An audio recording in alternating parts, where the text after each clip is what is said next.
I got the juice, don't need no proof. 100 like the rum I drink that got me over you.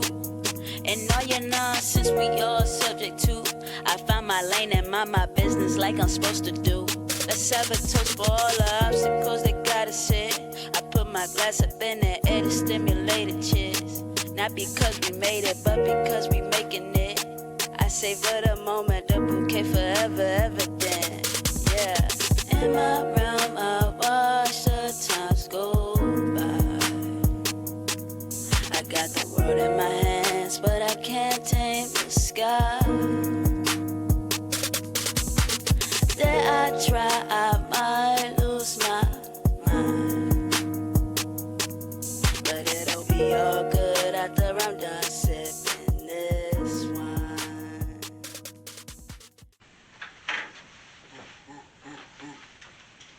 I do a lot of pointing when I'm excited. So if I'm just like, hey, you, viewers.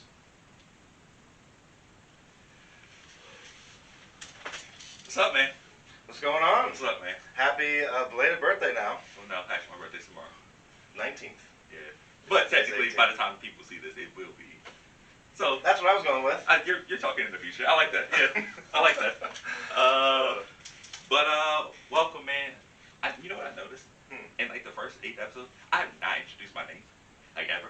So you might have a lot of people just like watching Yeah. you. They're like, man, Who this is this guy, guy? this guy's great, but I don't know his No name. idea who he is. I don't know his name. But it's Stik Braxton, man, aka Clueless Vino, and welcome to Clueless Vino, a show where a guy like me tries to kick it drink some wine and kicks it with some cool guests. And I'm here with an old friend, man, from RMC. Yet again, guys, you know where they're from. We all know down. But this is my former teammate on the basketball court, man. Oh, yeah. We kicked a lot of butt for sure. Yep, former roommate too. Yeah, former roommate right after college too, man. Yeah. Right out of college. Danny Jones is in the building. Yep, I'm here, coming at you. I'm excited to be here, I know. and I'm excited to bring you a little bit of wine that I don't think you've had on the episode. That is a fact. These are 2 ones that I would have never guessed in a million years I'd be trying. So I am excited about that. But before we get into that, man, Oh yeah. go ahead and introduce yourself. Let people know who you are and what you do, man. Yep. So my name is Danny Jones. I am an innovative learning coach, which is like an instructional coach for a school in Henrico, Virginia, and that's about it. And then I like to, I don't know, kick it. Yeah, and that's what we're here to and do. drink Man. some wine. That's what we're here to do, man. That's what I love, man. Oh man, we go. Wait, first of all, these shirts are amazing. Yep. By the way. Well, yeah, I was looking through. I told you I was looking through, trying to pick out a cool shirt. I told you I had outfits. Did Yeah. that make you nervous at first? No, it didn't make me nervous because I've seen you in a wig, so I don't think you could really top that at this point. But I was looking through. I was like, what shirt would be great? Yeah. And I like how you hopped right on it. And you're like, I gotta put You mine know on. what I'm saying? As soon as you walk through the door, I was like, all right, this is we gotta we gotta put it together. Come on, man. Yeah, because I got these. They got these for the groomsmen during my wedding. Yeah. And like it's crazy because I see everybody wear it every now and again. Like Carnell had one. Carnell, when I called him one day, he had it on. Yeah. No. He was like he went out one day and had it on, and someone just randomly complimented him on the shirt. Oh, like, really? Nice shirt, guy. He was like, thanks. So it's cool. I'm glad they're getting some mileage on this. Oh yeah, I definitely wear mine. Oh yeah. Nice, It's nice. it's like the workout shirt. It's the do chores shirt. Yeah. It's the kick around, but it's also drinking wine and kicking it. You know what on I'm saying? Clueless Vino shirt. Yeah, come on, man. So let's get started, man. Let's get started. So you right out the gate had started off aggressive, with, and I want to make sure I'm pronouncing this correctly. Viking Blod. So so the only person who's told me what this is all about is my pup. His Okay. name is Lars Eriksson, and he's from Sweden, so that was Yeah. that's where it comes from. But he always called it in his accent Vikings Blod. Okay. And so I don't know the official way to say it, but that's how I know how to say it. I'm with it.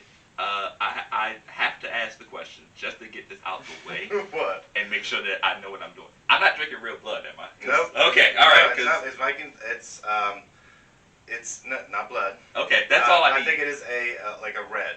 Okay. And But I think that's why they put, I don't know Blood mead? Like, brother, maybe that's what it's mead. As long as it's not real blood, I'm cool. So we're good. I'm not a vampire, so no, I don't need this for sustenance. Have you ever Googled mid session to figure out something?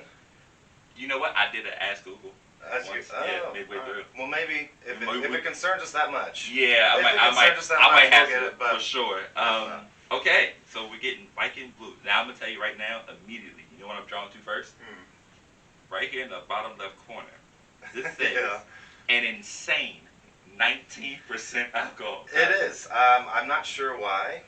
Maybe it's the reason or the way it was made. Yeah. But so both of these wines, I know it started way back in the 1700s. You know, maybe I don't know if it's don't track me, don't Google me, but I don't know when it was made, but I know it's one of the first versions of wine made because it's made out of honey, water, and fermentation like yeast. Okay. So it's based on a recipe from about a year 1700. So yeah, that's this one. No, that one doesn't say anything about it, but anyway. Yeah. Apparently that's how they used to do it back then. I'm with it. Honey, and then they started figuring out that it's probably less expensive to use grapes rather than honey. Yeah, honey's at a premium. Yeah. Yeah. All right, so here we go, man. Ooh, easy time. I like that. I like that already. And for the viewers, I've had this on a few occasions, but not like I don't drink it every day or. Was not expecting that color. Wow. So I think maybe. Is it a red? I can't answer that question because it's not red in the regular sense. I also don't think it's as clear as these. So it's like, wow. It's definitely made of honey. That's a fact. Oh, you smell it? Yeah. You can, wow, that is a great aroma. And then the other one, it says hibiscus on it. Yeah.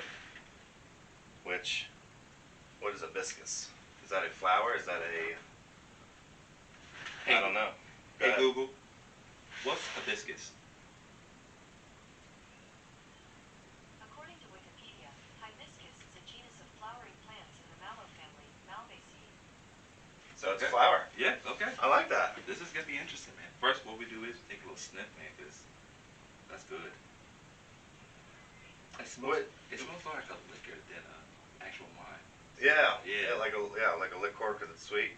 But I don't know what the point is, but sometimes when you swirl it, you can see like the runs, and this one just kind of sticks to the side. So I think they said it's because that's the alcohol content. So if it's like a high one, it's. So this one's a sticky. Yeah. So well, cheers. Yeah, man. Here we go. Wow. Yeah. Oh. And a burp there. Yeah. What are your first thoughts and impressions? This is. Are you comparing it to a wine, or are you comparing it to something different? This is like a liquor, bro. It's not. This is like a liquor, bro. Because it's around the same percentage, I guess, as would be like a. For like a lower level. Yeah, like what we were having yesterday. Like soju, which was at that was at 12%. Yeah. 19. So. Yo. Cause like it's a burning jump like in your chest. It warms you up. Yeah. It warms you like it's like a cinnamon or. You know what it reminds me of? Did Tom ever make you that little drink that you can warm up in a microwave? No. I think it's called Boilo. I'm a little jealous now. He made you a drink that you. Yeah. It's for like winter. He never made me this drink. Is this you talking about Tom? I'm talking about Sheila. Sheila. Yeah. Sheila. All right. Continue. Go ahead. But it's like it tastes like that because that one's I think it's like cinnamon, more cinnamon based. I think don't quote me, but like it reminds me of that. Yeah, I get like a cinnamon hint to it. This is wow. Oh, I like this. So Viking Blood on the back. Maybe I should have read the label.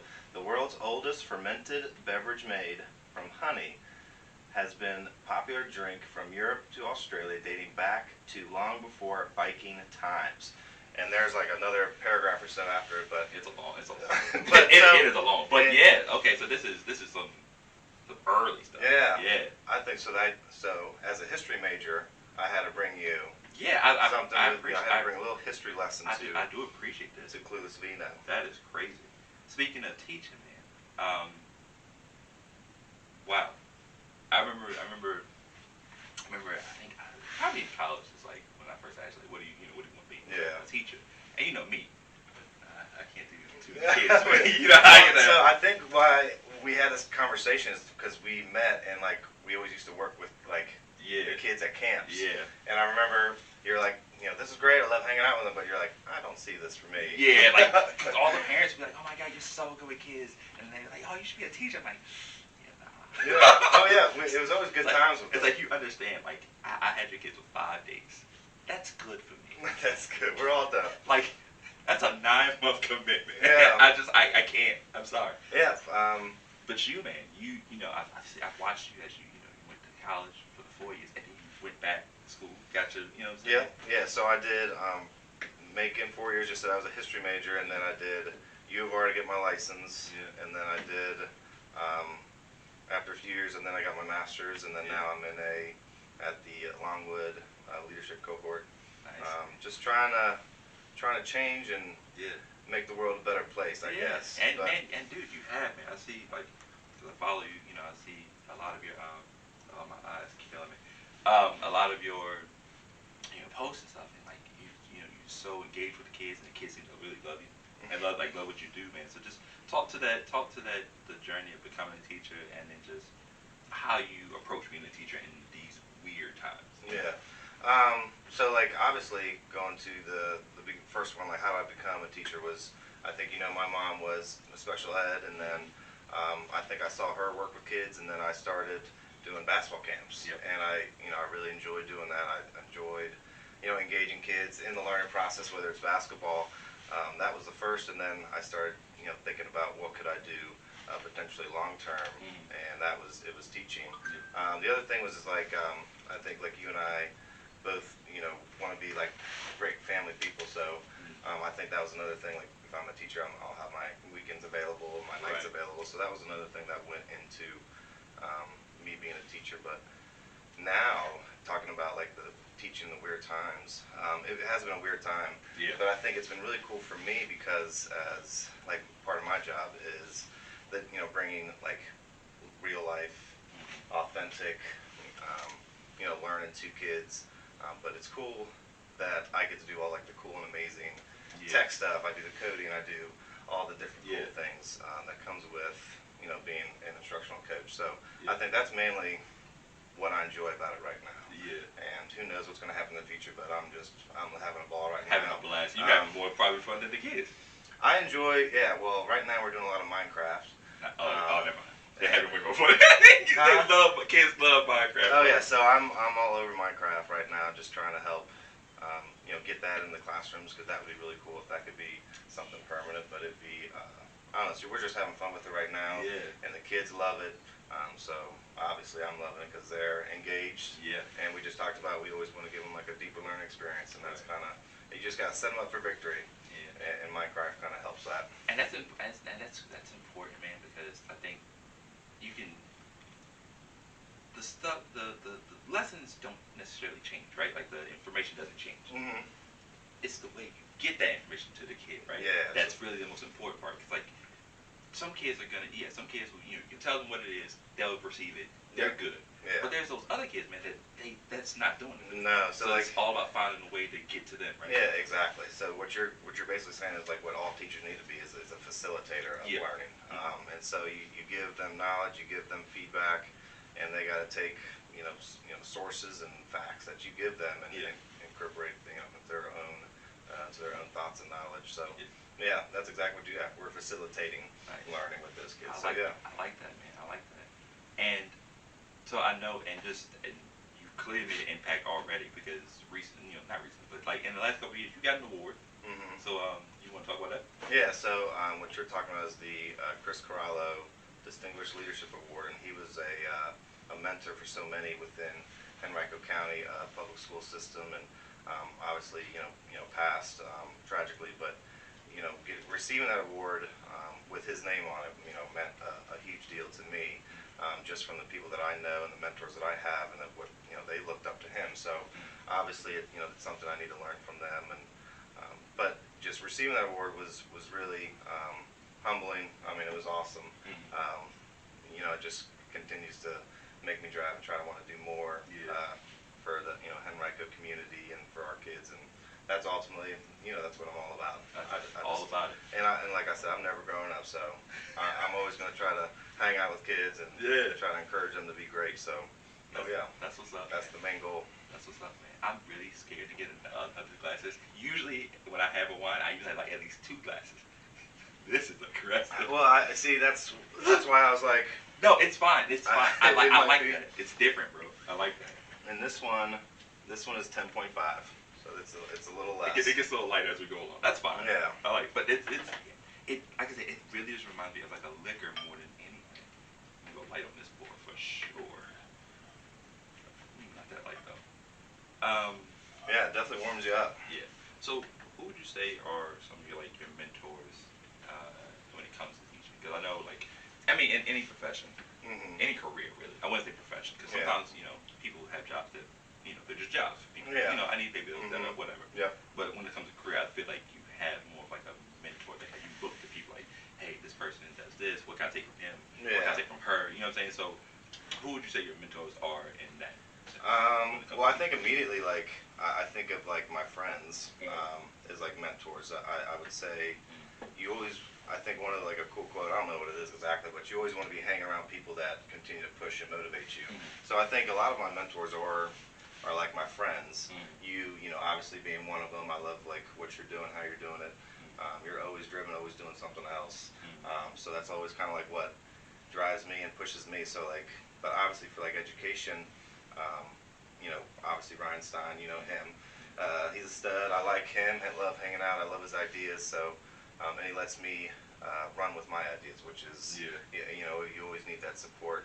I have a Sarah Modrak who first took me under and said, go ahead and start teaching first grade.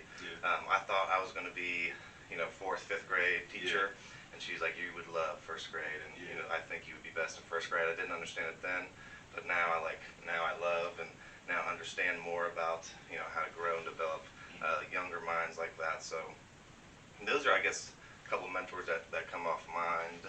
And I would also say my mom is probably the last one. For sure. Yeah, for sure. She's the cleanup hitter. She's a cleanup. Yeah, she's a cleanup hitter. She's the one that hits the home run. Right at the park. Yeah, but first is definitely my friends. How often would you say you go to your mom for? Because obviously she was a teacher. As a, saying, so it's a little bit different from when now. Her time. So do you go to her for advice for certain things? I go to her.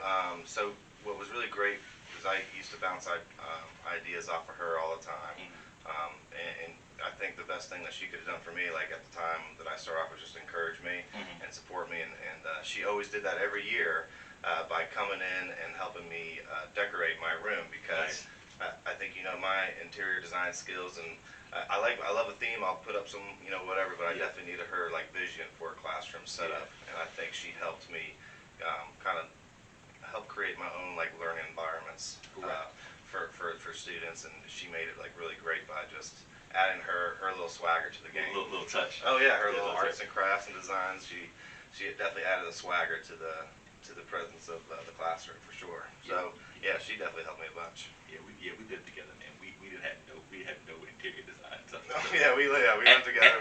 Everything was just the wall. Yeah, the wall.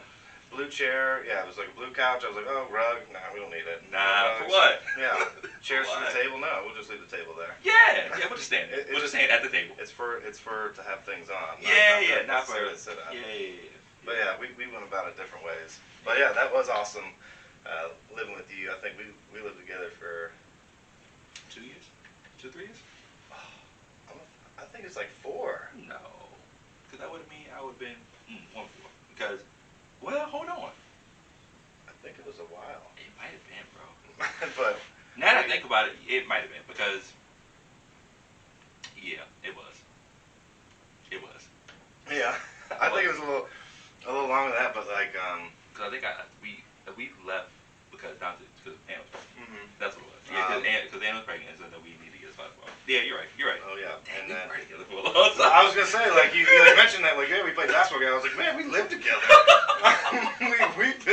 we've been hanging for a very long time. Yeah, now. man. That is true. That is true. Dang, that is true. Yeah. And we've grown a love for one another, haven't we? Oh, what? A deep, passionate Absolutely. love. Come on. And you surprised me at. Oh yeah, at your wedding, man. Yeah. That was fun. You want to tell people? Yeah. Because I briefly touched on it a few times, but you want to? Cause I think I touched on Casey's. Oh yeah. Oh, I forgot to tell you. Yeah, you're the husband. Yeah, of Casey. sorry. I apologize. Oh, she's gonna kill you. Well, no, I think she's gonna kill the host. No.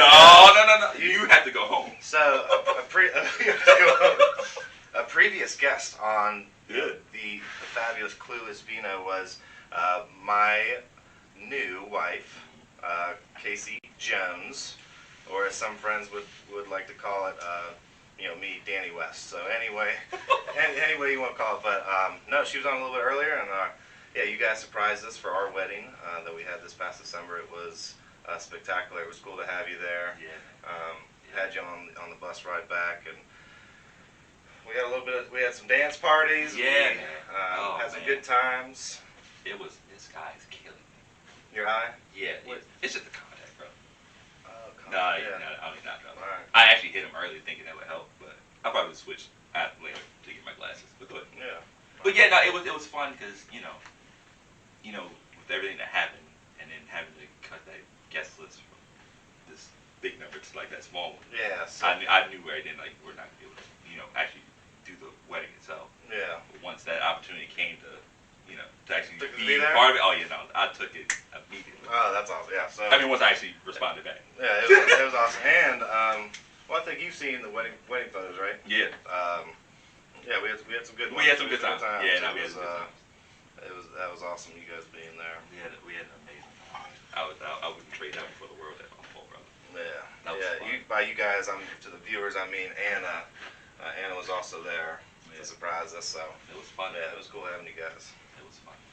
But like the whole experience, yeah, it was crazy. Going from big list down to small list.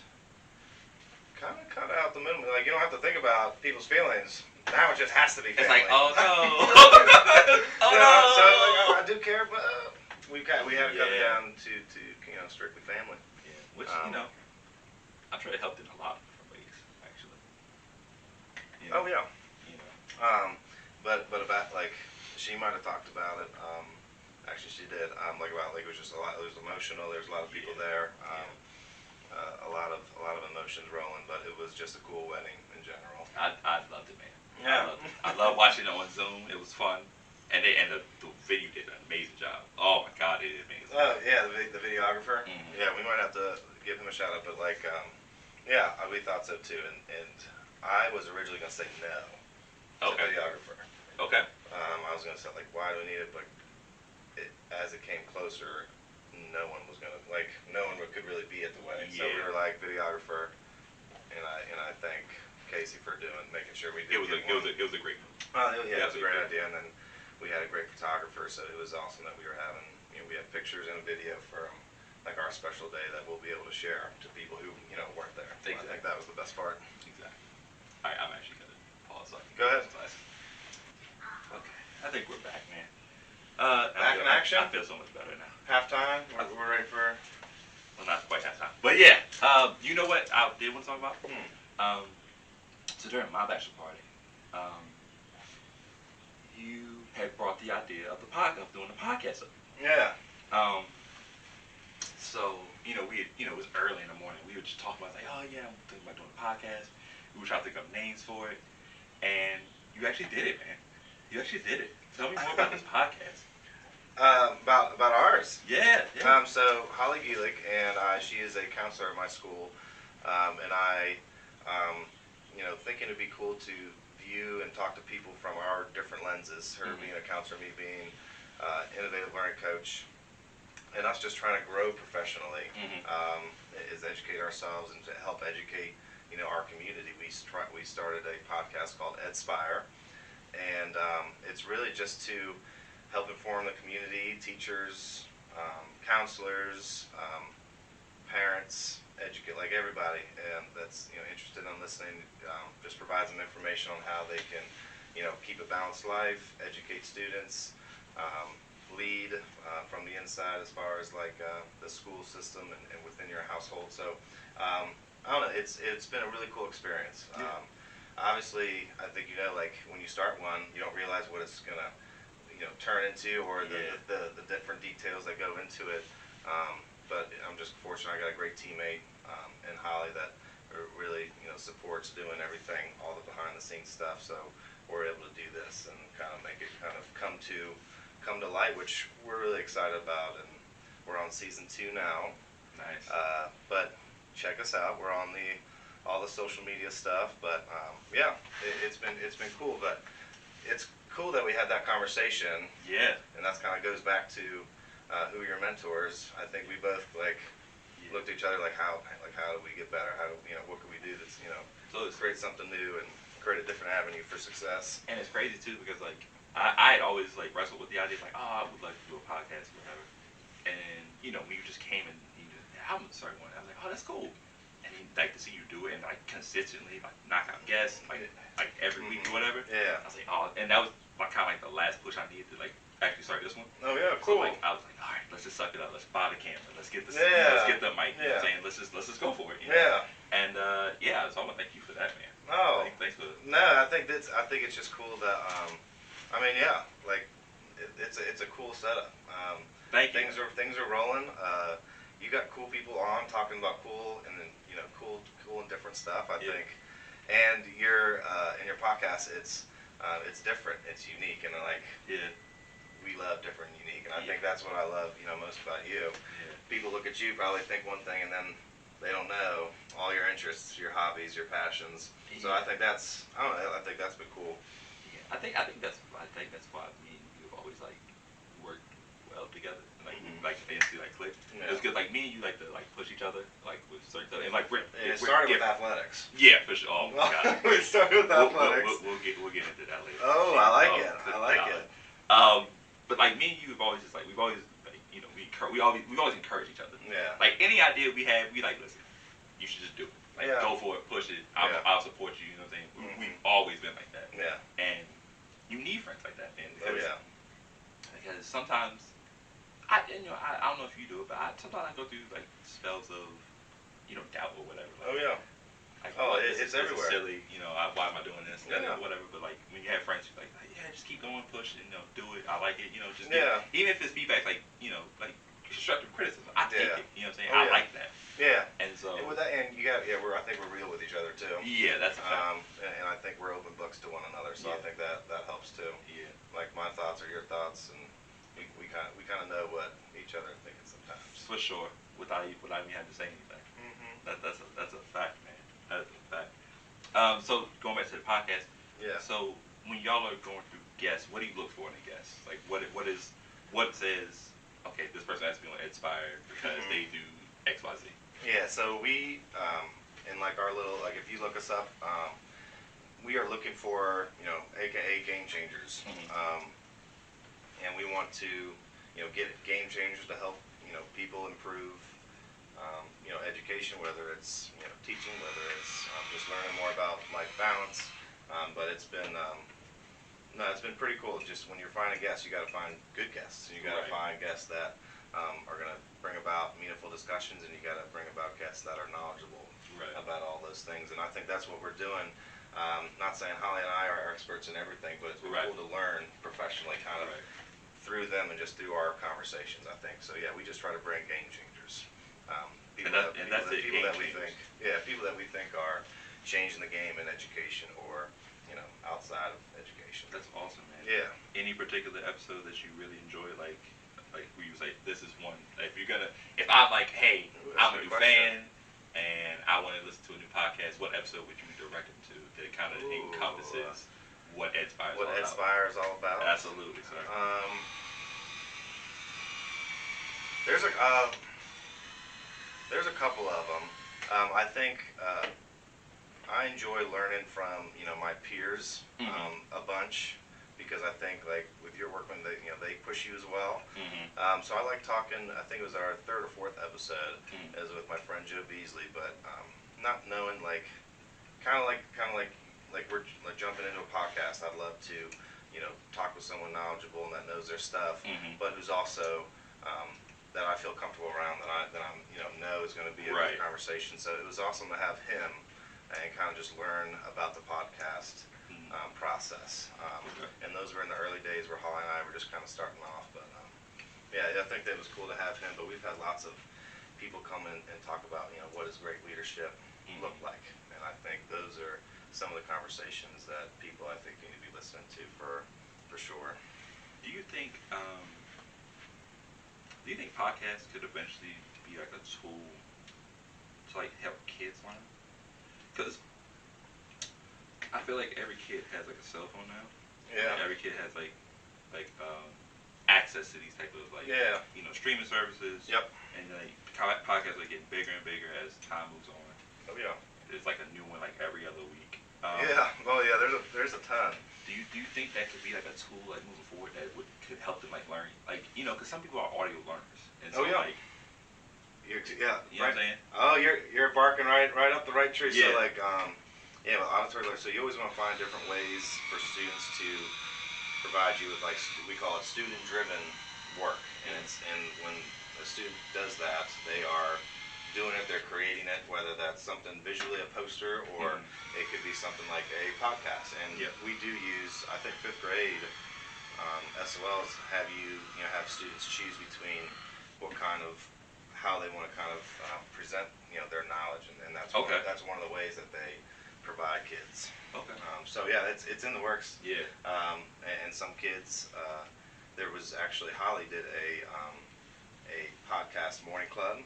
Okay. Where we had people talking about, different things, whether Pokemon or just their passion. Just an interest, yeah. And I think that's why you start a podcast, because you have an interest or a passion. Right. So, so it's happening. Yeah. It's a cool tool, because I find myself learning through it because I'm doing the work. I'm doing like yourself. Like I'm doing the setup. I'm learning how to do the process. Yeah. And I'm also working like for students. If you're working on your communication skills and all that other good stuff. So no, it's all in the process, and it is cool to see it all come to life for students. Nice. Okay, that's because I was thinking about that. Like that's gonna be that'd be sweet. That's gonna be that's gonna be something, because that's the thing about education. You just have to keep finding new ways, different ways to like spew the same information every year. Yeah. You know what I'm saying? So like, cause I can get it. Like even I was in school. Like sometimes you would get burned out. Yep. You know what I'm saying? From just some of the things that it's this again. Find different ways to do it, man. Yeah. And it just changes the way it changes that information to something new, kind of. You know what I'm Correct. Yeah. You let them learn how through their passions. Yeah.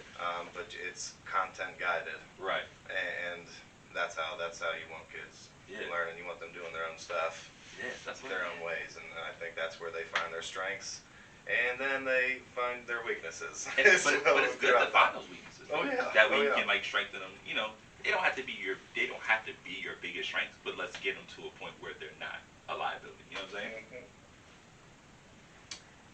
You're ready for the next one? Oh yeah, brother. I'll keep rolling. Yeah, that's fine. I'll pour mine, and by the time I pour mine, I feel like you'll be ready for yours. But it is Amici is what I'm gonna assume this one is called. Danny. Amici. It's a Sauvignon Blanc. I'm glad you went for the pronunciation. Listen. I think you did that because I wouldn't have been. Amici. Amica. I would have said something different. You have any preferences when it comes to like wines, like white, red? So normally I'm a red. Okay. And I like red blends. Okay. And I normally like a sweet red blend. Okay. So yeah, I think that's my go-to. So this will be something different for me. Okay. Trying white because Casey will tell you I have not had many whites. Yeah. In the last few years. Rosé though is creeping up. Yeah. You like rosé? What do you think of rosé? So when she brought those ones in the can, yeah. I was the can. What did you think? When she brought it, I was like, I'm sorry, what? Yeah, you're like, so I was skeptical immediately, but it wasn't bad, man. It's not. It wasn't bad. I couldn't believe it. I was like, it was just, I was like, wine in a can, huh? Yeah. That's what they were doing now. Yep. But I thought it wasn't bad. Rosés are cool. I think like if you don't like, I think it's for somebody if you don't normally drink wine. Yeah. I feel like rosés are like, yeah, drink this. Yeah. Because like you may not like reds, may not like whites, but you might like your rosé. Oh, so my dad and mom they're like, hey, you should have Brandon do this for the podcast because we're gonna chat with them about it. Shout out to your they parents. love you. I was going to do I forgot what it's called. It's slushy rosé, but they call it. I don't know what they call it, but it's a slushy rosé, and you can add like fruit to it. Yeah. But it's ultimate like wine, but it's a slushy wine. What would you? I would. If it's different. I'm like, let's give it a go. Well, see, I only wanted to bring different to the table. Yeah. I was like, I want to surprise them. You trying to differentiate from the guests. I feel it. I love the energy. Yeah. Well, you gotta bring the energy. I know you always bring it. That's a fact. You during my wedding, for the interests of the party, we did wrestling things. So Danny's was Triple H, and first of all, the night or two before, you're like, hey, can I bring a sledgehammer? And I was like, I mean, I'd be offended if you didn't. Now, I'm gonna be honest. Yeah. I didn't realize it was a real one. Oh yeah. Until you brought it, I was like, why did the wedding venue just allow you to bring a sledgehammer? I came in with I concealed it. Oh, I feel so bad now. I feel like I crossed lines. Oh, it was in a plastic bag because I had my wing in it. Bro, they didn't say nothing. And I just walked on in. But yeah, I didn't think about that. No, they said nothing. But yeah, you had the wig on too with the long lock. Oh, that was a great idea. It was great. Now, what I didn't realize that you would continue to put it on for the rest of the night. Like I would turn around and you wouldn't have it on. Turn back around and there you are, fist pumping with the wig on. Yeah, when we were dancing. Yeah. And then I noticed when we were dancing, the camera guys were like zooming in. I was like, oh, maybe I should take off. Maybe it's time to take off the wig. There's a few candidates, man, of you in the wig. Man. Oh, God. It's fun though. It was fun. Your wedding was fun. I think. I thought the entrances were such a cool idea. Yeah. I love how everyone was on. They were all about it, man. I love it. I love it. Paul would hit me up. He's like, man, I gotta learn this dance. I gotta learn. I'm trying to learn it. He's like, I'll get it though. I'll get it. I gotta practice it. So we were all game for it. Yeah, man. And we were bringing it. That's all I had with that energy, man. And then your dad killed it. Yeah, the Ric Flair. I'm a little upset he went first because he did kill. He started off. But he set the tone. He set the tone, and that's what you need. That way people understand what's about to happen as we continue, So I maybe put him as the back of the finishing. Yeah. Well, obviously you wouldn't do finishing. Yeah, exactly. Sorry. I just But yeah, it was fun, man. It was awesome. It was fun. I love the theme, and then the sledgehammer came from Bill Jones. He's had that rubber hammer for ever since I was. Well, it's got it has duct tape around it. Like he keeps it around, and he calls it something where it's like the encourager or anything that just needs a slap. A little extra, It's the encourager. Little extra nudge. Yeah. And so just boom, boom, and it always works. I think that the fact he has a name for it is amazing, by the way. Yeah, it's the adjuster or it's the encourager. I don't know what. It's just. I'm sure as soon as he sees this, he'll comment and be like, "No, it's." Yeah. He'll have a name for it, but I just remember he'd always bring it around, and I just remember playing when I was young, and I don't know. It was just cool to have a sledgehammer at a wedding. Yeah. And to have give me a theme for the night too. You know what I'm saying? You let me run with that, which I appreciate. Yeah, I was. Even before this episode, I was gonna. Yeah, you about to get it in with the disguise. I asked you if a couple times, and then your face, like I said, I can tell what you're thinking sometimes. No, if you had brought it, I would just be like, let's do it. Let's all right, do it. so next time. Yeah, cheers. And this is the Napa Valley Sauvignon Blanc. Oh, I don't know if it was this wine or something like that, but the first time Casey came over to my house, or to my parents' house for dinner, she and I was like, oh, Sauvignon Franc or Blanc or one of those, and she laughed and actually spit wine all over the dinner table. Great start. Oh yeah, so she was a little embarrassed, but great introduction. But I think her laughing at my weird jokes or just my mannerisms, I was like, oh, rah, you know, 1 point. It's like, good start for me. Bad start for my parents, maybe. No, I don't think it was bad. I think they thought it was funny. They probably thought it was hilarious. Yeah. I feel like it's very tart. And I definitely taste the grape. Yeah. I wonder what the notes are. Let's see if we can find it. Of course they don't have it. All it says is we are great friends with a passion for high quality wines who work hard to ensure every bottle of Amici wine delivers on that passion. It's crisp, complex, elegant wine that pairs exceptionally well with food. But don't tell you what food to do. Maybe all food, 14% alcohol though, so that's fun. Oh, so that's higher than some wines, right? Wine's like 12. That's a little bit high for a white, actually. Honestly, that's a little high for a white, but that's good though. It's crisp. It has that tart thing, little thing. And I don't mind this because it's not. I don't feel like a whole bunch of like different flavor, and it's not dry. I can't. You know, dry wine. Dry wine's okay. Oh, it's okay. That cotton ball. I can't do that, bro. Yep. No, I don't like it. I'm not mad at this though. Yeah, I like that. I'm not mad at this at all. Yeah, I love a chilled white that's like just like this. That it's not doesn't have a lot of flavors that are coming at you. Give me something clean. I think this is a clean grape, but I'm pretty clueless when it comes to Vino myself. Yeah. So who knows? Trust me, I know nothing. Yeah. I know nothing. Well, see, that's my brand. Here. That is my brand. Yeah. For every Google, we learn something. We do. We get to throw it out there for the viewers to take in, and they may not learn anything except for like whatever Google tells them, because I got nothing.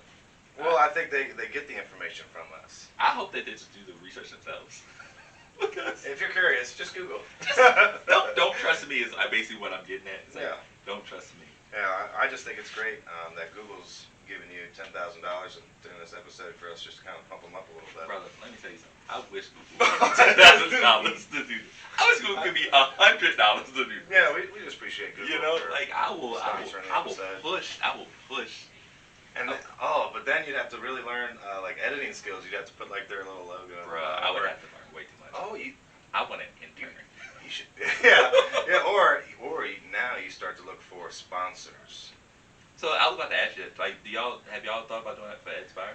I feel like there's an opportunity there for that. Yeah, so I think there are opportunities. So I think, like I was talking with another friend, like for podcasts, for start to get credibility and for for it to be out there, like you got to keep rolling. Like you got to have several episodes to even I think sponsor to get enough viewers to enough sponsorship. But I think like we were talking about, just trying to engage with people in our community over social media stuff. I think that's like number uno right now. That's how you get started right now. Yeah. Because I think opportunities will come. I think you just gotta keep rolling. Yeah. I think that's the main thing, is having the backlog catalog of stuff. Yeah. Like you have to build you have to build the base, you have to build the audience. Yeah. And then it's like you can probably Yep. So yeah, you get to figure it all out as you go. But yeah, I think you got to be in there a while. Yeah. So y'all just do audio? Y'all do video? We do like over like a Microsoft Teams. Okay. Yeah. And we got our own account, so we plug that into like an audio, like an Anchor app or whatever, and then it's saved and then we kind of put it up. Gotcha. But yeah, like I said, Holly does all the behind the scenes stuff, which is cool. So she'll probably tell you more about it. Like you don't touch any of that. No, like Anchor app's easy to use. I don't know, what do you use? That's why I use Anchor. Anchor, yeah. Anchor is easy. Yeah, I actually started doing the ads before the episodes. Oh, cool. Yeah, that's a good idea. Yeah. Because they say that they'll help you find ad placements. Yeah, exactly. Yeah, but so we'll see how that actually goes. Yeah. Well, I think to get there. Yeah. Still have to. It's all the same thing. You have to build it. Yeah. I think we just gotta get started. I think we're both doing that. Yeah. Just gotta get started. Yeah. I think. So when things start getting a little bit more open, you think you'll do like in-person things? What do you think about that? Oh. I don't know. That's a great. Because I would think what kind of setup. I mean, because you have these. I feel like you can do it in so many different places. Mm-hmm. Like the actual videos, and like change the atmosphere, like the setting, the ambiance behind it. Mm-hmm. And I just think To be honest, I haven't even thought about that. Yeah. I think it's just been the world that we've been in like the last year or so. I think it's just And I think the reason why we do it like through a video conferencing thing is because like we can see the person and we can have some emotions and like facial expression that we can go based just to get to know them a little bit better, have a more authentic meaningful conversation or discussion. So I think that's I haven't even thought about that. I feel she's throwing that seed and planting that seed. I don't even know. You know me, I'm always thinking. Right? I just feel like you can do it in maybe not a library because that's thing. Yeah. But like like at just anywhere, man. Just have like those like 2 comfy chairs, like 3 comfy chairs. And just have that like. It gives a different. Yeah, you know what I'm saying? That's true. Yeah. No, that's a good point. Yeah, I think that's an opportunity for that, man. Because I do want to like do like on the road type stuff. Yeah. Like I don't know if it'll be like episodes per se, but like on the road. That's a great idea. Yeah, it's like we come. Yeah, you go to them. Yeah. Or they come to you and you have a setup where you go to them and then have like create a setup. Like eventually I want to do something at like a winery. I want to do something at like a vineyard maybe. Just different stuff, man. That's a great idea. Yeah, that's really cool. That's like further down goals, but like I'm just trying to pick at stuff to see what I can do to build stuff up. Interesting. Yeah, I like that. I'm telling you, man. You know me. You've always known me, bro. Ideas just keep running, and I can't. Deep thinker. I can't stop. Consider yourself a deep thinker? I consider myself a constant thinker. Constant thinker. Like I'll struggle to go to sleep without thinking so much. Yeah. Like what I've started to do is, so the other day I was driving and I thought of a book idea, right? Mm-hmm. And what typically happens to me is I'll forget it. Like I'll forget some details. And so then I just lose it, and I don't have it anymore. So what I start doing now is I record myself. Yeah, I was gonna say, yeah. I'm like, all right, what if yada yada yada yada yada yada yada yada, and I just say it. Yeah. That way I can go back and like, oh yeah, there's that weird idea I had. Yeah, so I do the same thing. Yeah. When you have like if I have a good idea for like a lesson or anything like a book, we've talked about that or for. Of course, we're always. I think everyone's always thinking about like the $1 million quick idea for sure. To invent really quick. So whenever I have an idea or thought, just to have like a little dictation and you put it into your notes. So it's funny. So I'll look at mine over like a month or so. So it'll have some like crazy ideas. Some that I've Googled and they're already like already there. Yeah, Isn't it the worst when you find out there's an idea already done? You're like, son of a gun. Yep. So I think you keep trucking with that, but just always trying to find the next greatest. So there's one idea that I'm mad at. It's here, and I am the originator of it. I don't care what anyone says. I probably not, but I am. Interesting. So when I was younger, I used to play a lot of like WWE SmackDown. Yeah. Bring the Pain, whatever the games were. Mm-hmm. Or NBA 2K or NBA whatever, right? Yeah. I would record the games on VHS. So I would play the story mode. Yeah. With one of my created characters, and it would be like a regular daily show, right? Oh yeah. And I would record it. Yeah. That's all Twitch is now. Yeah. And I hate that they're making money off of it, because that's what I did. Because you did it as like a little hobby for yourself, but really it's the idea that was. My God. Oh, I feel bad because that stinks. Because that was a good one. Bro, I literally. Because if you told me it would have been like 5 years ago, 3 years ago that you could have said that no, but you. From the beginning of time. I literally thought. Beginning of Braxton time. The other, it's like a few months ago, I was like, you know what Twitch is? I used to it's just recording games. It's recording games, and that's all I used to do, bro. I had like 4 or 5 tapes, of just Yeah. recording games. VHS. Bruh, yes. How old are we? Holy crap. I remember being thrilled. We got it as a Christmas present. It was the TV that you can put inside the car. Yeah. But this thing was a box, and like we were thinking back because we used to travel with it, everywhere, and we'd watch movies on it just until we got there. I mean, it was something that kept us distracted. But if we got like nudged by the other car, that death thing was about 10 pounds. And then the little wire is just holding it into the. That's it. I'm just thinking like. It's a death box. Well, it's a death box. Well, I'm glad we had it there. Yeah. But just looking back on it. Yeah, that's pretty crazy. One bad move and it would have been a wrap. Yeah. It would have been a wrap. Just thinking about like rides, that reminded me of one of my favorite like experiences ever. And that was riding in the RV to Tom's wedding. Oh yeah. With your dad. Yeah. In the RV. Oh my God. Yep, that was so fun. Yeah. I had a blast. I'm pretty sure he had a blast too. Dad enjoyed that. I think during the wedding he like went to a winery and. Dog, he was just kicking it, bro. Yo, he was enjoying it. I did think we gave him a weekend getaway.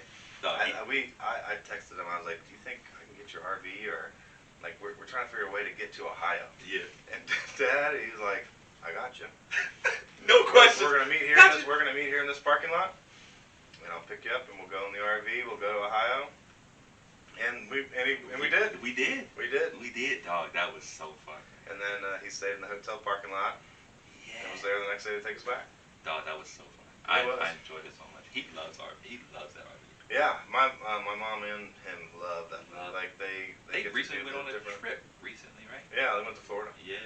Yeah, they loved it. Oh my God. Yeah, so I don't know. It's really convenient. You pick up and go. Yeah. And I think that's. And you I had think stuff right there. They like that flexibility. Yeah. Good. So yeah, the RV experience. Yeah, up to Tom's wedding. And Casey, I've done a couple RV trips, and I mean it's awesome. Yeah. And we do the glamping experience where you're inside, it's heated, and if you want, you can put on TV, and then you go outside. Oh, I can make a fire right here. It's like, we're camping. Oh yeah. So the last one we went to was actually the day before I proposed to her. Yep. We went to this one camp, and I had the ring. I might have been doing it that weekend. Yeah. And there's like right around the spot. The reason I picked this spot, it's like a kids RV like park. So there's there's bouncers, there's like hot dogs, hamburgers. Yeah. But right around there were like wineries that I was gonna take her to potentially have the right moment where I could ask her. Yeah. But she wanted to stay on that campground because it was pretty fun. And on Saturday nights, there's free hot dogs and hamburgers with French fries at the lodge. And we both were like, yeah, all right. Yeah. We're staying here. And so that's why we got hot dogs and fries. Well, yeah, and we had wine ourselves. So I was like, why don't you stay here? Yeah. And that's when I was like, okay, well, I'm not gonna propose to you here. But it's crazy. Like, you were trying to set up that perfect moment, but that was probably a better moment. Like not necessarily for the proposal, correct. but just memories. Yeah, Oh yeah. That's crazy. Yeah. So I think I had like 3 cheeseburgers that night. Oh, they were all free. We didn't understand. There's like how are you making money? Pre-COVID, and these people just pumping out just cheeseburgers out of cheeseburger. Yeah. And it was awesome. It was awesome. So yeah, that was definitely a better memory. You're right. And I ended up doing it the next day. At our home. Yeah. Nice. But you know what's crazy about that though is because I'd wager a guess, right, that during the trip she probably thought it would happen during that trip anyway, right? She thought it was gonna happen. Maybe like she thought it was supposed to happen. Right. she was like. So like you always run that risk like she's gonna be mad like it doesn't happen like you can kind of tell somebody's face, but like it's cool that you were able to do it at the home like correct. Boom. It's like I got you kind of. Yeah, but then also it was a whole nother week, and then it was like a whole nother like planning process. Yeah. Like I was like, how do I do it? How should I do it? Yeah. and then I thought of like a few words, of like a paragraph or so, to kind of say before I did it, and I was just like, how do I make the at-home experience meaningful? So, but you know what, man? What you know, it's really it's more so about the actual act than the experience. Like, you can do the flash and the flare, yeah, but at the end of the day, it's really just about the act. You know? But you know, I also had a pretty good act. What? You. Oh man. You got me by surprise. I was taken away. Yeah, I didn't tell anybody. Who did I tell? I told my parents. I didn't even tell my brother. Yeah. Yeah, so he was shocked. I forgot who else. I maybe told somebody else. But yeah. And the crazy thing is, so remember 2 years ago, I got hurt. Yeah. So I was gonna propose that weekend. The following. I did not know that. I was gonna have that same party, but like either the day after or the day of my birthday. But I got hurt. When did you get hurt? So I told my Was it April 11th. I told April 11th. Had the surgery on April 18th. I was like, you know what? I was like, man, listen, we still having this party, yada yada yada. Yeah. And everybody was like, yeah, just wait till you get out of surgery and you let me know if you got the party. Got out of surgery, I was like, yeah, no, we're not having the party. We're not. Oh, so you were gung ho before and after you were like, yeah. It's crazy because I purchased the ring March. Yeah. Late March. Damn, so you were ready. The crazy thing was I didn't even get the ring before my birthday, so it kind of worked out kind of perfect because it wasn't there yet. Mm-hmm. But I got hurt, so I still couldn't have done it. So waited a couple months, But yeah, man, it was fun. Oh, it was awesome. It worked out, It was recovery. In fact, the day before that party, I got cleared to actually just regular shoes. I got the boot. Oh, cool. So it was a big everything worked out perfectly. All right, cool. So yeah, kind of like what we just went back with mine. Like it's gonna happen. Yeah, it's gonna happen. Even if it has to get delayed a couple of months. Is it for us? Is it bad timing, or is it for us? Is it we just gotta go with the flow more often? I think it was just the flow. We just gotta go. With the flow. It was just the flow for us. Man. Yeah, we're flow guys. Oh yeah, we definitely are. Like scheduling things is like they because otherwise you know how it is. Like, we schedule things. I'm like, yeah, that's fine, but we're just a flow. Yeah, sounds good. We'll go. We'll be there. Yeah, that's our thing, man. Yeah, put it on the calendar. We'll be there. Yeah, we'll be there. Just let us know where to be, and we got it. Yeah, of course. But yeah. All right, man. All right, going on number 3. Number 3 it is. Number 3. I am enjoying this process. So what we have here, Danny, is yours, and it's called Chaucer's Mead, and it is time for another segment of Only Facts. Yep. Where we give a fact about wine, man. So I technically it's supposed to be me, but I'm gonna let you take the lead here, man. Oh, all right. I think I already ruined it then. No, it's fine, but just brief remind again. So Mead, I believe it was done, very early ages. We just read earlier that this comes from. What's it, 1700s? Wow. So the next sentence is, which could date back 4,000 years and possibly earlier than that. So, think about where mead has such simple ingredients. It's honey, yeast, and water. Mm-hmm. And you think about it, that's basically what a lot of what they had. But I think the mead all started just to get a drink going.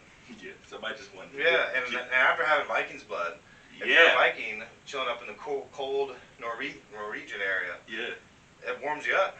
It definitely warms you up. Yeah. So I'm interested in this one because I think it's a little bit different, and I've never actually tasted this one before. Okay.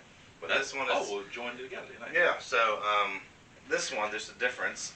This one has the honey wine with hibiscus and hops added. This one is strictly just a honey wine. I think it's more the simplified version of possibly a Viking blood, but. So let's just go ahead and do the continue only facts. Mead, an Old English word for honey wine, has archaeological clues dating back 8,000 years ago. Many ancient cultures have historical ties with this enticing fermented honey libation. How about that? That's very interesting. So this 4,000, like they were thinking that's 8,000. So that's a little bit bigger, a little bit more. Yeah. Now this is interesting too. A mead for all seasons, cold or hot, spiced or not. It says service suggestions chilled straight up, as a hot or cold spice drink pairs well with grilled meats, vegetables, and spicy fare. Wow. So maybe it is like a Tom's drink. Yeah, it might be like. And it's like heated, but yeah, I guess you interesting. could warm it up. That's interesting. I like that though. That's not. All right. Yeah, How about that? Yeah, there's your only facts. Only facts, man. Only facts. Only facts. That is pretty cool. All right. Now I do know that. Sorry, I'm a history. You're a history guy too. So, I'm a big history buff. I when like it comes to education, history things. When it comes to education, like, isn't it true that like typically people are math, science, or English history? That's like the two combinations, like of like if you have like two great subjects, those are the two that usually go together. So that's what it was for me. English and history were mine. Yeah. I'm not saying I was bad at math and science, but I know. I did math. Mine was definitely math and history. But yeah. Yeah, it was good. I like that. Yeah, but that's crazy. So this one, like we could barely see through it. This one seems like a lot. That was legit like honey. It looked legit like honey. I'll be interested to see if this tops. So the content, the ones that we had before, 10, right? Did we say 10? Yeah, 10 something. Yeah, so a little bit less, but you know. Ooh, this smells even more like honey, honestly. Gosh, you just feel so sophisticated, right? When you do a little spin, I like your spin. Your spin is way better than mine. Oh yeah. Cheers. Yes, sir. Oh, so I'm gonna take a sip because we're gonna re-cheers. Okay. So for Vikings Blood, we always said skål, which is cheers in Swedish. Okay. So it's skål. Let's do it. Skål. Skål.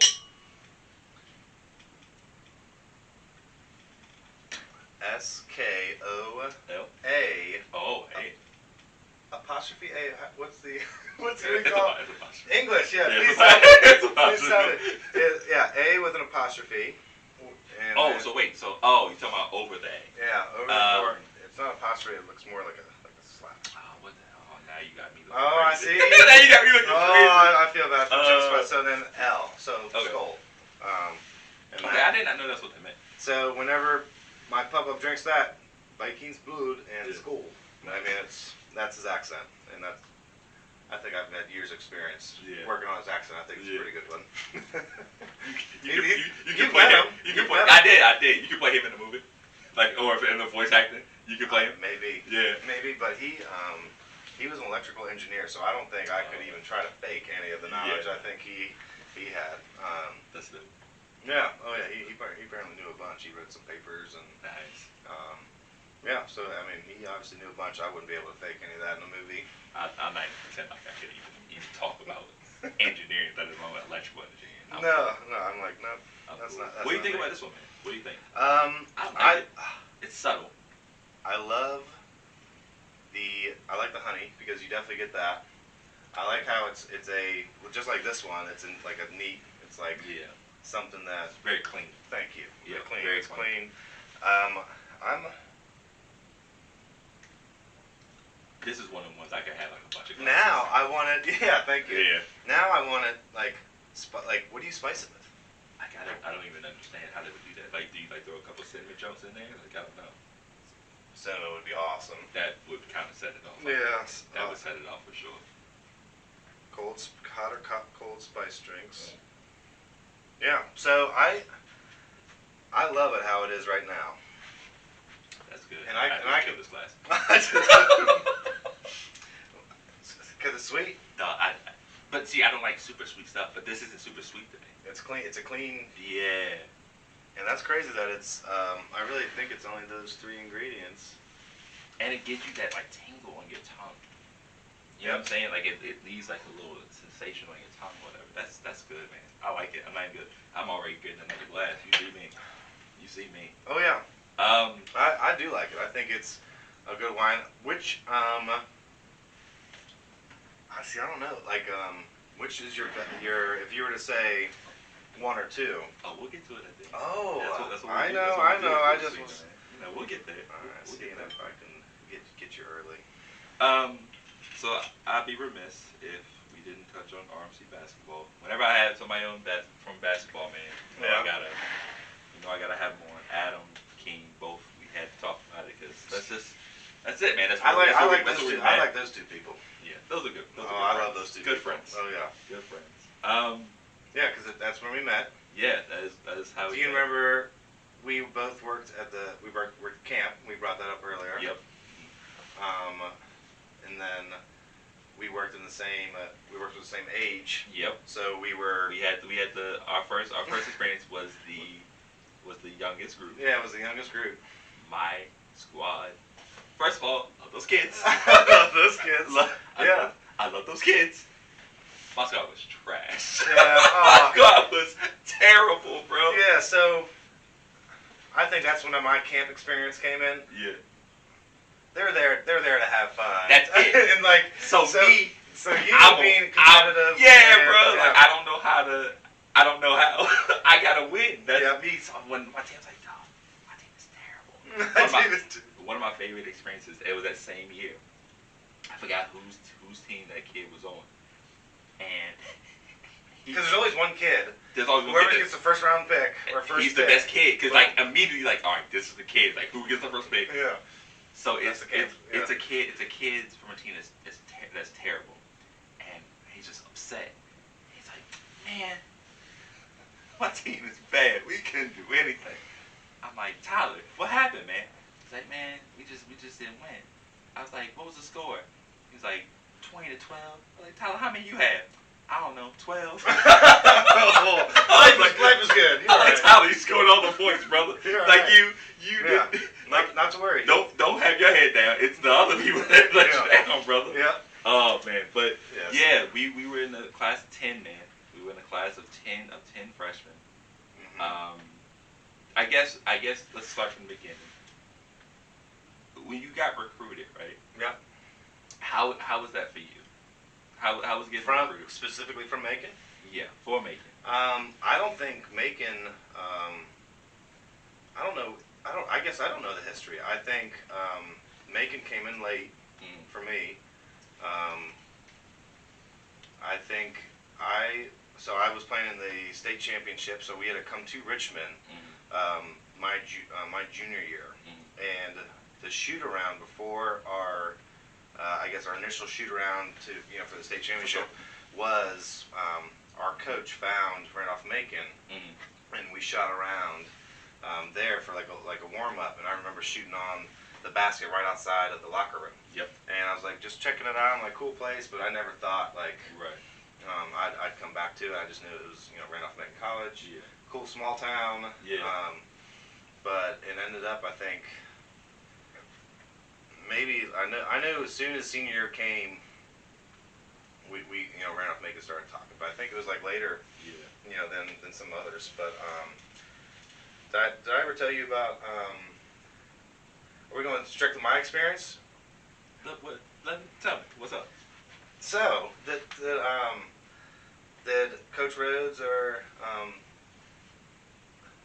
Martelli ever tell you about the time that they came and visited me and we had Anita's Mexican breakfast? No, sir. But now we're about to find out. Is that a this kind of conversation? This is an exclusive. This is an exclusive. Oh, really? Come on, let's do it, man. Anita's restaurant. I always had their breakfast burritos because that's what I had like after lifting or after I crushed because they were like $1.25. So Anita's was big in our town of Herndon. So they obviously were in town for something, and we're like, hey, Dan, obviously we're trying to recruit you. We'd love a decision, sometimes, soon, because I knew I was kind of narrowed down. They knew they were on like my one or two, they knew. So Rhodes and Martelli came up, and we met them with my dad at the Anita's Diner, Mexican food. So me, Coach Rhodes, and my dad all ordered the Three Amigos. Okay. Which is like, it's like a bean, cheese, and like a something else, enchilada, something. And Martelli gets I think he got a waffle. Okay. So when you get a waffle, I believe it was like on the kids menu or something. So he got like whipped cream and like sprinkles on top. So obviously, he crushed that. We crushed our Three Amigos. Yeah. And we went about our day. That night, I had, and like my stomach's sensitive. Right. I have rankings on like my worst days of my Yeah. stomach. Yeah. So I have a very detailed one, and this was number 8 on the list. Okay. Like worst days. The fact that you have a ranking is insane, but I love it. One was chili. So now you know my worst. Yeah. So going back, so I'm like, I hit up Dad the next morning. I'm like, Dad, like, I had the worst night last night. Like, like, did you have anything, the same? Dad goes, I had the same thing, Danny. Yeah.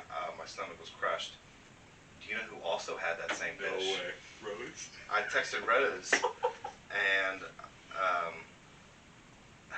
I was like, did you have any? Yeah, did you have any repercussions? I remember that word because I learned it. Yeah. I learned it. I was like, how am I supposed to talk to coach? I got to be really, really responsible in approaching this correctly.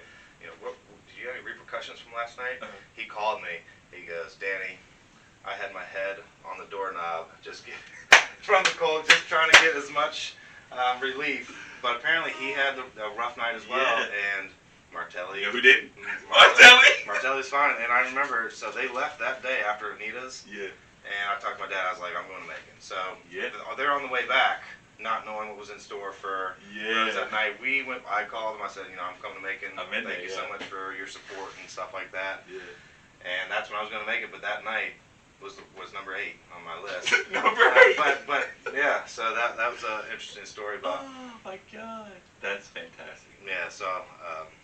That's fantastic. He had bad repercussions, just as us, and I remember he's like, I struggled at night as well. That's crazy.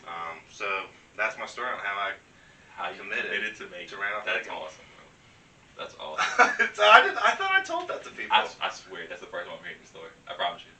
That's crazy. It's my dad. It's one of my dad's and I's favorite story, and like if I do see Rose, like we do bring it up, but like that was number 8. That was number 8. Number 8. That was number 8. Jeez Louise. Number 8. You're making a big deal. I feel like because like you have a ranking, and that's crazy. I have specific. I have specific memories, and these memories aren't great, but like I know. But you know. Yeah, I don't know why I remember them. Yeah. I know. I've always had stomach issues, so like. Yeah. So you just know, like you just like, all right, this is bad, but it's not as bad as certain times. Yeah. So we're like I said, we're a class of 10, man. Now, first off, Rose is like the greatest recruiter of all time. Rose and Martelli are the greatest recruiters of all time because like he really sells you on the dream. Yeah. But he don't tell you how many people are coming in. Yeah. Well, yeah. So because he'll tell you like, oh okay, you're thinking like, oh, like 4 of the dudes. Nah, it's 10 of the dudes. Yeah. At least 4 bigs coming in. I'm like, and they're very talented. Very good people. And they're very talented. Dudes playing the state championship. I'm from the shore, bro. Like nobody comes there. So I'm thinking like when they saw like the class that they were gonna bring in, I don't think they wanted to say anything to us. I think they were just like, let's just keep this on the hush. Let's just keep this on the hush. They were like, holy crap, we got something going on. Like they got a couple dudes who played state championships. You got like kids like Jordan, who's like number 2 scorer all time. Yeah. Like you know what I'm saying? Like these are things like let's just keep this on the hush and let them all just come together and just fight it out for we got lucky with Jordan. He should not have been there. I'm glad he's my friend. Yeah. He should not have been there. We should have been somewhere else playing. But yeah, we got lucky. But like I said, man, it was a huge class, and it was still a huge class when it finished. Yeah, we finished with 7. Have there been any other classes recently that have graduated with 7? I know there's been some around maybe at 7 or 8. The 2015 class had 8. Yeah. Because 8. There you go. I think because Joe joined and Joe made it. Yeah, another great class. Love all those amazing class. Love those guys. But we were talking about how how we were competitive. What are you gonna bring up? I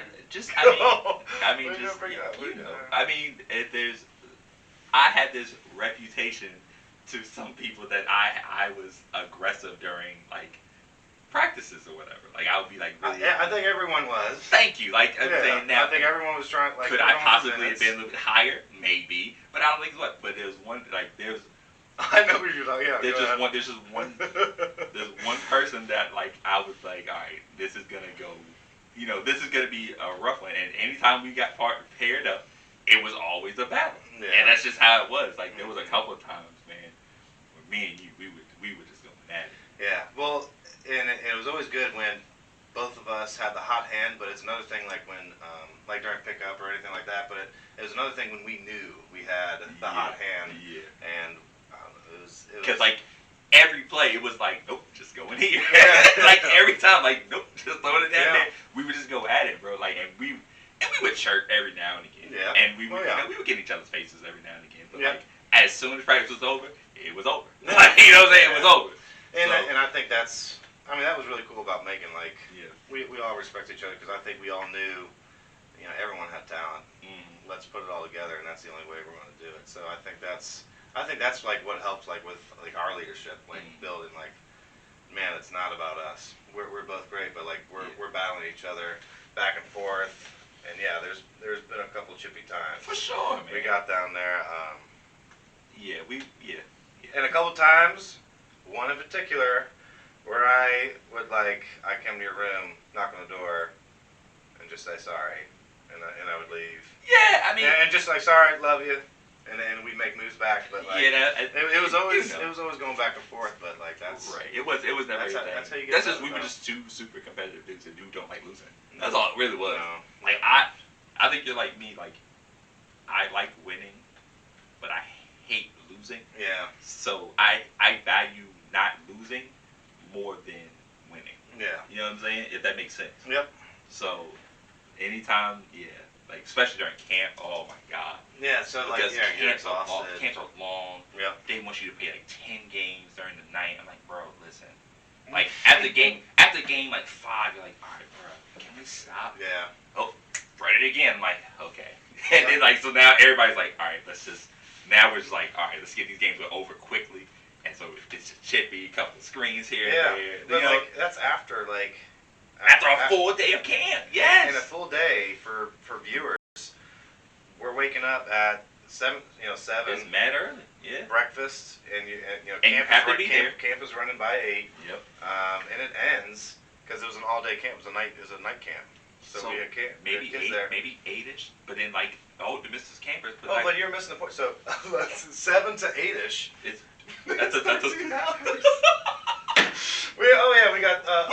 we had to get workouts in between. Yep. So sometimes we would do like a pickup game during camp. Like why? Yeah. Why are we doing this? And one time they were like, you can choose one coach that's here to do your workouts, and I'm like, who do I pick to help me out? Who is not gonna screw me over? Yeah. So I'd always like. We would get Hoff though, right? Hoff. Hoff. I remember. I got Wheeling sometimes. Yeah, that makes sense for you. Yeah, for sure. Yeah, but like it was.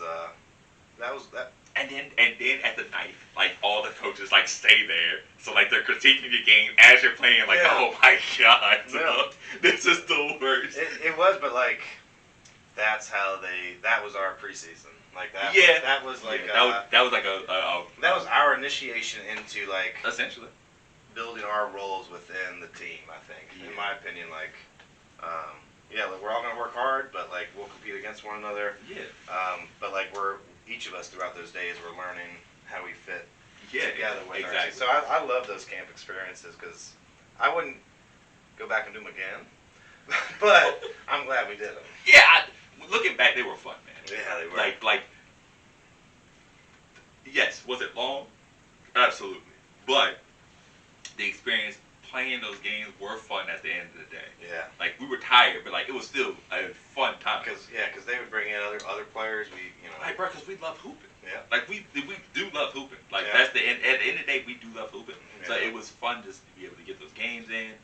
And it was no plays. I mean, it was just straight pickup. It was straight pickup play, and I think we like that. Yeah, we like when there's no like constrictions around. Like, you can't get a foot in the paint. You have to start over. Like 2 dribbles only. 2 dribbles. It's like, all right, bro. Like, relax. We just want a ball. Yeah, I just want to hook up this 3 real quick. Yeah.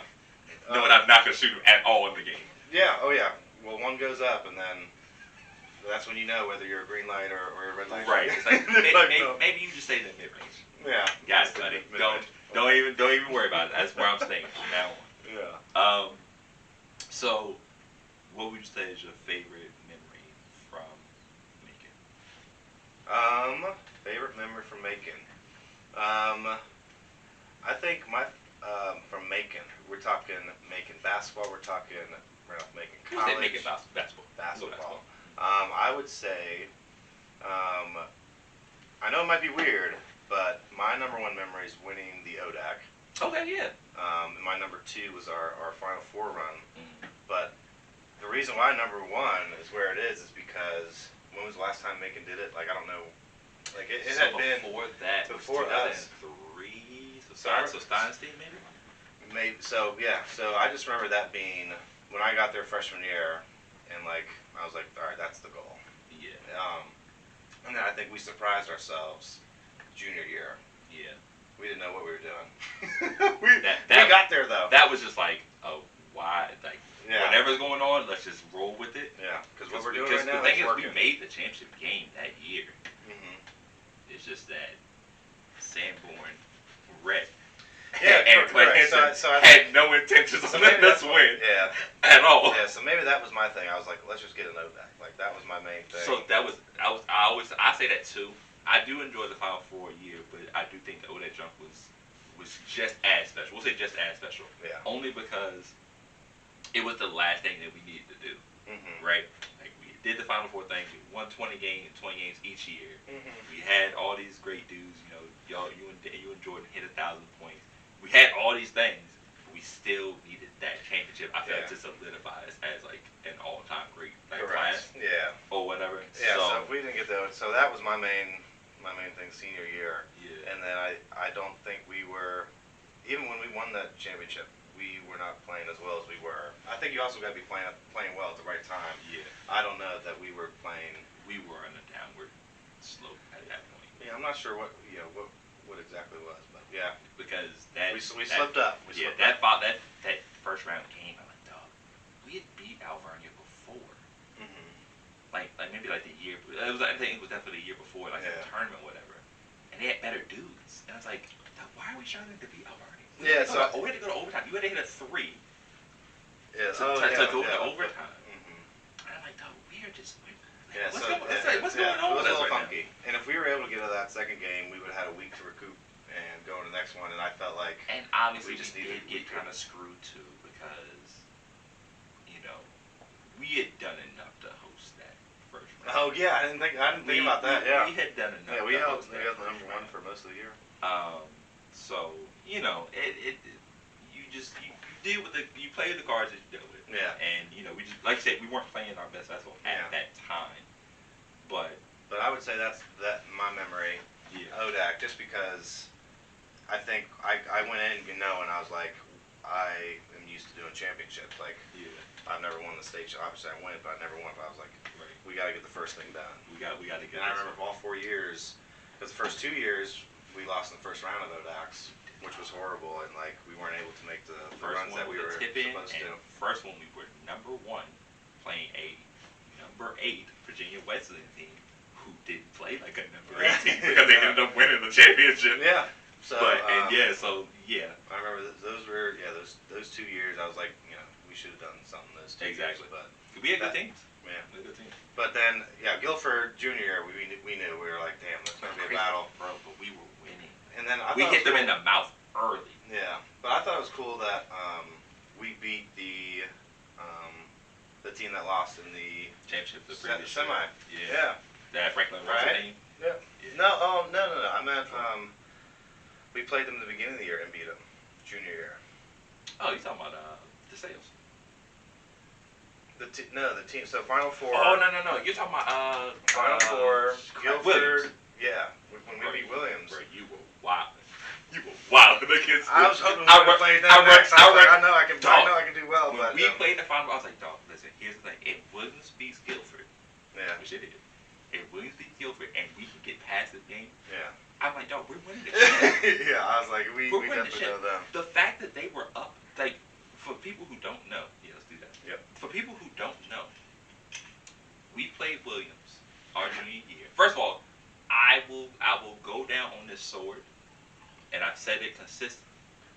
You will not find a harder schedule than our junior year schedule. We were playing All-Americans like every other game. The ODAC had 4 teams go to the tournament, and all 4 made the Elite 8. Yeah. Like you're not finding a harder schedule than that. I'm sorry. Like, shout out to all the other teams for sure, but that's a tough schedule. Yeah. But we played. Wow, you remember? You're much more detailed. I don't remember than I am. Bro, I remember it because like we had like it was like a 7-5, 7-4 record against like teams that had like All-Americans or like who were in like ranked teams or whatever. Mm-hmm. And most of those losses were like ODEC teams. Eastern Midnight we got smacked. Guilford a couple times. Yeah. So like you know what I'm saying? So like whatever. But we played Williams. Williams was number I want to say 5 at the time or something. And they were up 20 something on us. Yeah. They were up 20 something on us. Yeah. The game started off close and then they just went insane. Yeah. But we climbed back and won that game. Yeah. Mainly because of you. Because Jordan was a blocker. Oh my god. I'm pretty sure his elbow hit the bottom of the square on the backboard. Bro, Jordan is an insane person. I just we did lots of things. I think, bro, who's the best player? Oh, yes, Jordan. You go guard him real quick and make sure he calms down. Well, what's his average? 20? Oh, he'll get 10. No, he'll get like 11. He'll get a free throw here. Yeah. He'll get 11. Yeah, they'll switch off on Danny. He'll get to lane, foul him. You know how it goes. He'll get free throws. You know how it goes. We were down 20 and we clawed back. Yeah, so I have that game on tape if you want it. You sent it to me. I have it. Oh, yeah. I have it. Oh my god, I watch it every now and again. I have a few of those. Yeah, that game was really cool. That game was fun. I love that game. I remember just every day we're giving it to him and everybody just getting the heck out the way because they couldn't guard you. I think that was coming into junior year, and we had just had Short the year before, and I think we were all trying to figure out what it was like. I just knew that one kid looked at me weird or said something at the beginning of the game, but he was like 6'7". Yeah. Skinnier guy, yeah. and I know his scouting report was like he just shoots threes, and I was like, all right, I'm going down the post. It's like, bro, you're not gonna even get the opportunity because you're about to get a couple of these fouls on. And then I looked in the roster, he was like 205 or something like that. I was like, I have like 30 fouls on this guy. I remember I went down the post, and that's when the first two dropped. Yeah. First 2 or 3 dropped. It was game time after that. Mm-hmm. But I think that was like one of the best things about our team too is that we start off with like me and Kevin, right? And it's like, I'm the guy that start off, but I'm not a power dude. You know me, I'm hit you with a turnaround here and there. Yeah, but the head pat was all junior year, so I mean that was you. But like, you would think like when you go to the bench, oh, we get a break. No. You get the leading scorer on our team about to come in the game, and it's about to rock y'all for the next 4 to 5 minutes. Like, so I no team can prepare for that. I just remember it was like me and Adam, so it was like, I feel like in the beginning it was like defense, and then it was like, all right, Danny and Adam. Yeah, that's how it starts. Like we're about to try to get this lead. On the so bench. I don't know what kind of strategy it was. I think it was a great strategy. It worked. It worked. Yeah. It was awesome. But yeah, coming off the bench was sweet because if they didn't have a deep bench, you tired them all out for me. I'm coming in like fresh. Fresh as a bug. Fresh. Immediately, just throw it in. Fresh at like minute 17. Oh my god, man! The teams never fully prepared for that. I don't know. Yeah, I don't know. It's like you either had to risk having a better bench or you had to leave your starter out longer than what you wanted to. Yeah. And both ideas are horrible. Both ideas will not work. Both ideas are horrible for you. That was. So what did you think about? Because I'm just doing flash questions at this point. Oh, I like it. What was going through your head against one of only 2 victories against Virginia Wesleyan that we have? When you hit the game-winning buzzer beater shot.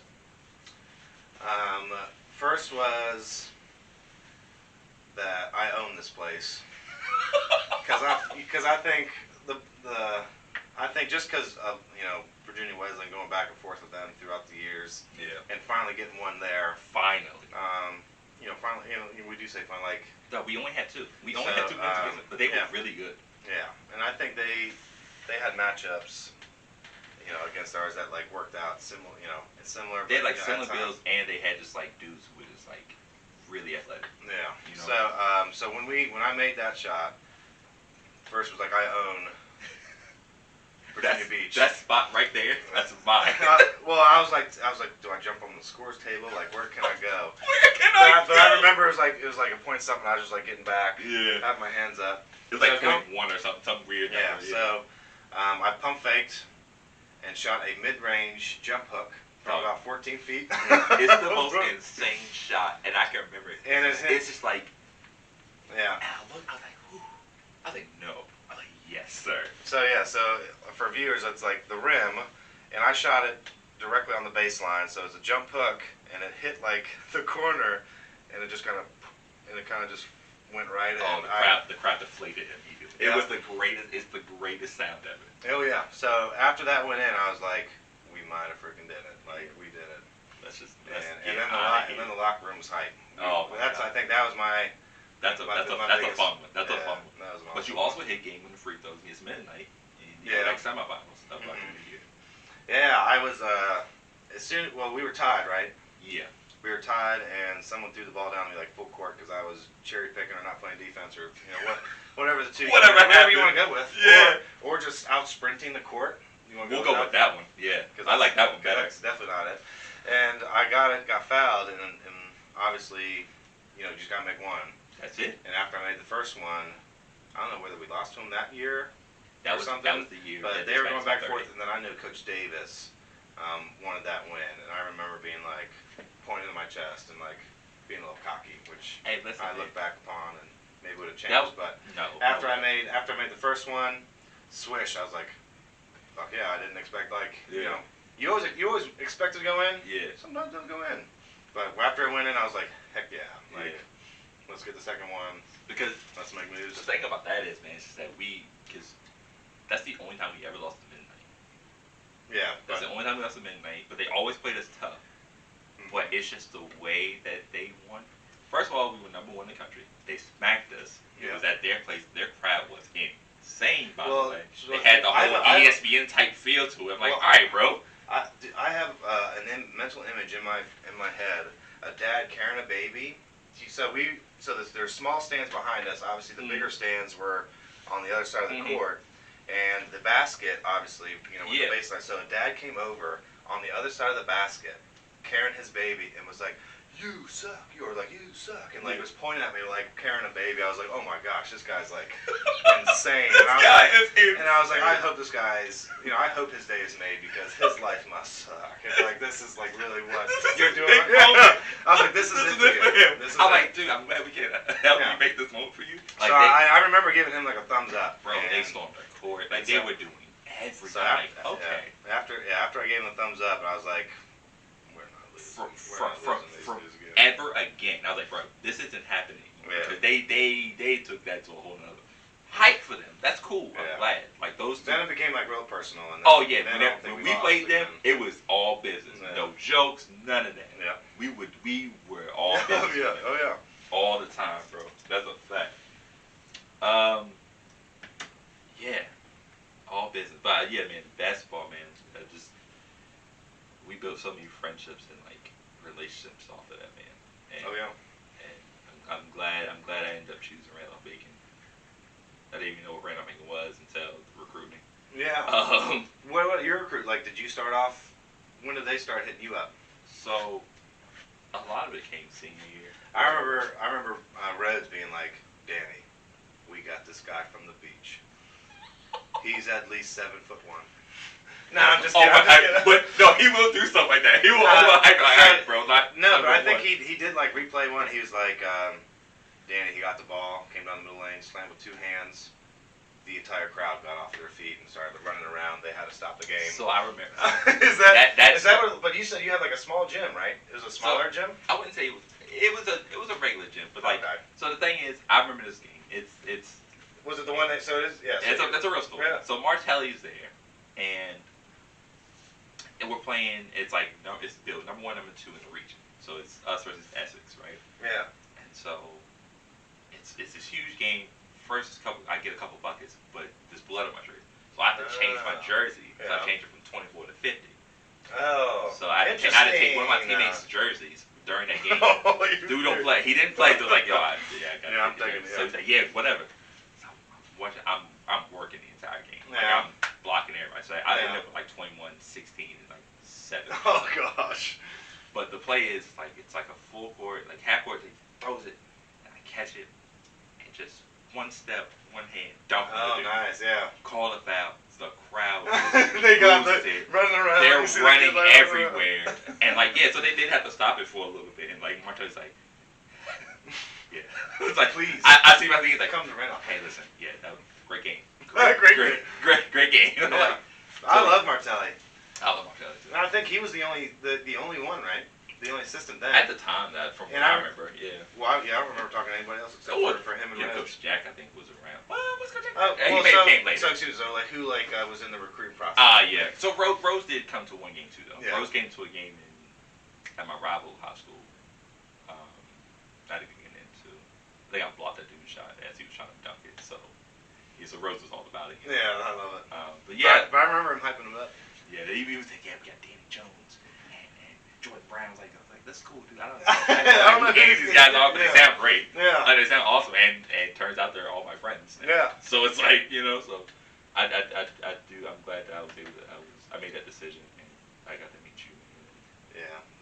Same here. So like my Macon, like I,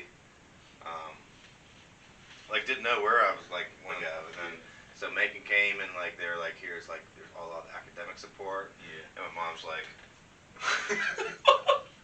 So I'm like, academic support here, and then you have the history departments here. And, but yeah, coming to Macon was a great experience. It's a great experience and a great decision, man. Yeah, I love RMCB ball, the history department. Yeah.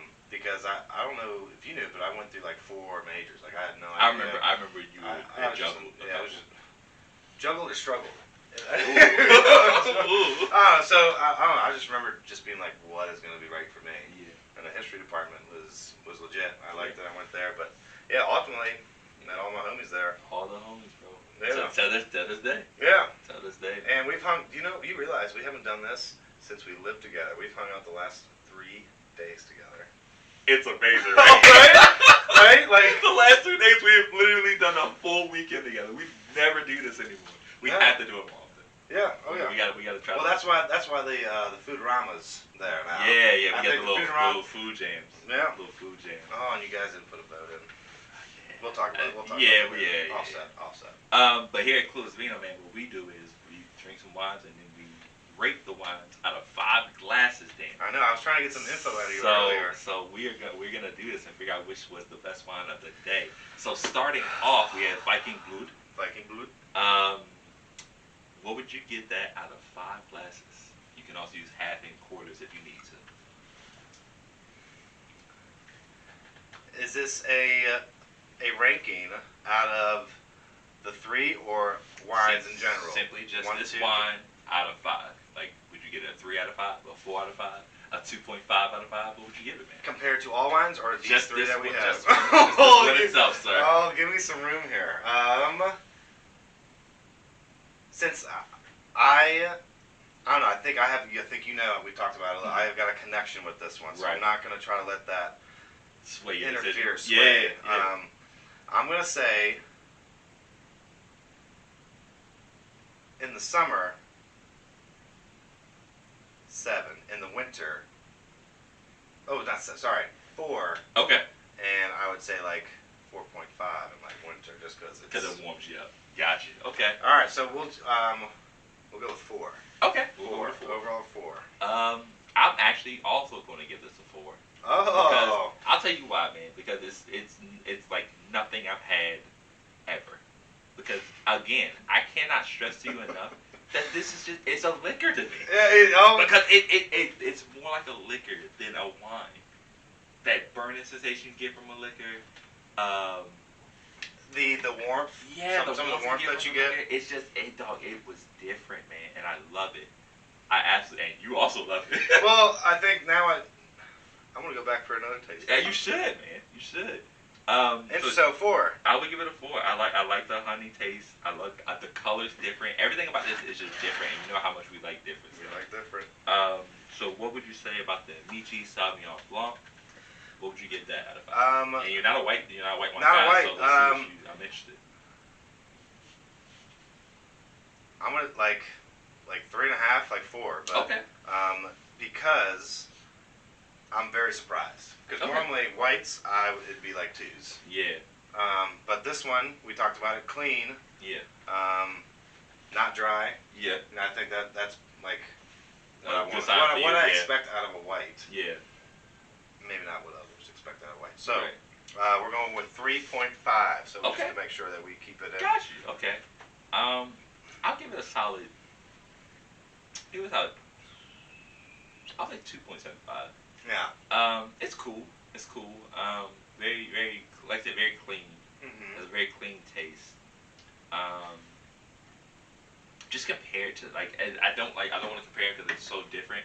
But like when you compare them to these other two, it's just like it's a regular wine. You know what I'm saying? But so 2.75 for me.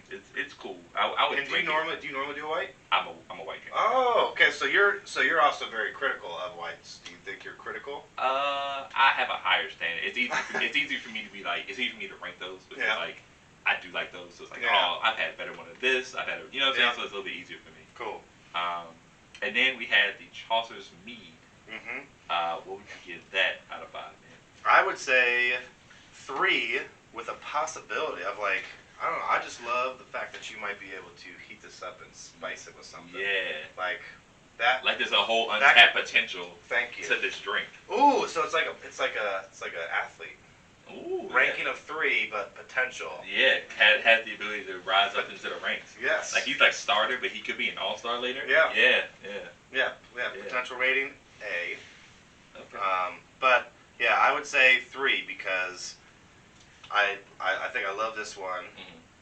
I think this one surprised me, clean, and then this one was just this I guess this gave me what I expected. Yeah. Okay. That honey, but I like the honey. Yeah. I'm gonna be honest, man.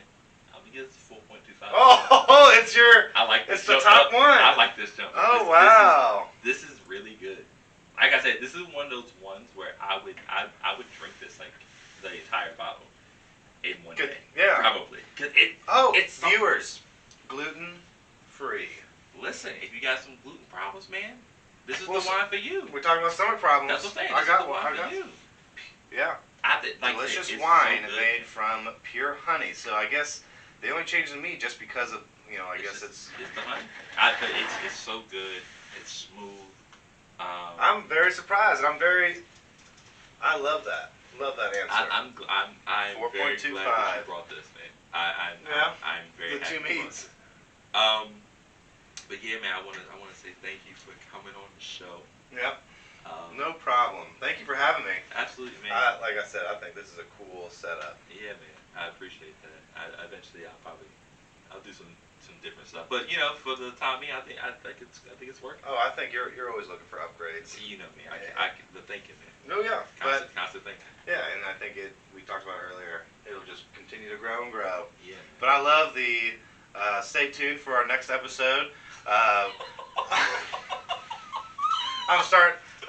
We're gonna do one on a wine, like a winery, just a winery setting, right? We're gonna be on a winery. We'll figure it out because I did unfortunately promise the wives that we would do a couple episodes eventually. Oh, so cool! I think we said we'll try to do it around like in the middle of our anniversaries. Yeah, so that's a good. Right in between. That's a good idea. So unfortunately, they're getting what they want, which is nothing new apparently. Well, no, not at all. They're supposed to get. Yeah, that's true. As long as it's on the calendar, right? Yeah. If it's on the calendar, we'll be there. There's zero arguments if it's on the calendar. Yeah, that's even you don't plan. It's like, listen, as long as you set the date, it's fine. Yeah. But if you don't set the date, we're just gonna roll with the flow. That's what we do. But I think it's important too, man, to tell like your friends that you love them. So I want to tell you, man, I love you. Oh yeah. You're my guy. You've always been there for me when I needed it. So yeah. Man. No, and I think it is important. Like viewers, like you gotta tell people that you love them, and because that's part of that life balance. You gotta tell people that you love them, you enjoy being around them, for sure. And I think that's what you and I enjoy. We get to bounce those cool ideas or interesting thoughts that might not always be 100% concrete. Yeah, but we'll talk through them. That's what we do. Oh yeah. So yeah, man, just love you, bro. No, I love you too. I appreciate you having me. I think this will be good. Yeah. I do let people tell people if you want to, obviously, your socials, if you need to get your stuff out, or whatever you want to tell them. You don't so you're giving me the mic now. So now. Yeah, just tell whatever you want to sign off with, bro. It's all you. You got the floor. The best way to predict your future is to create it. I don't know why I'm directly talking into the mic, but I could be talking here. But that's my quote to leave. Okay. The best way to predict your future is to create it. I like that. I like that, man. I like that. Probably never had a finishing on a quote, right? Never. Oh, dude. Never. But yeah, man, follow me on Clueless Vino, Instagram, Facebook, Stik Braxton, YouTube, Stik Braxton. Be sure to subscribe, like, comment, tell me what you'd like to see on the show. If you got wines that you think I would like, send them over. I'll try to buy them. If you want to be a guest on the show, also hit me up. You might not be one, but we'll see. There's paperwork. There's a few Google Docs I had to go through. Exactly. I had met with 2 lawyers. Yep, sure did. Yep, sure did. And a bodyguard. And a bodyguard. And a bodyguard. But most important, man, don't forget. Not to worry. Yeah. I'm so pleased that you are pleased. Yeah, no, it was good, bro. Interesting. But don't forget,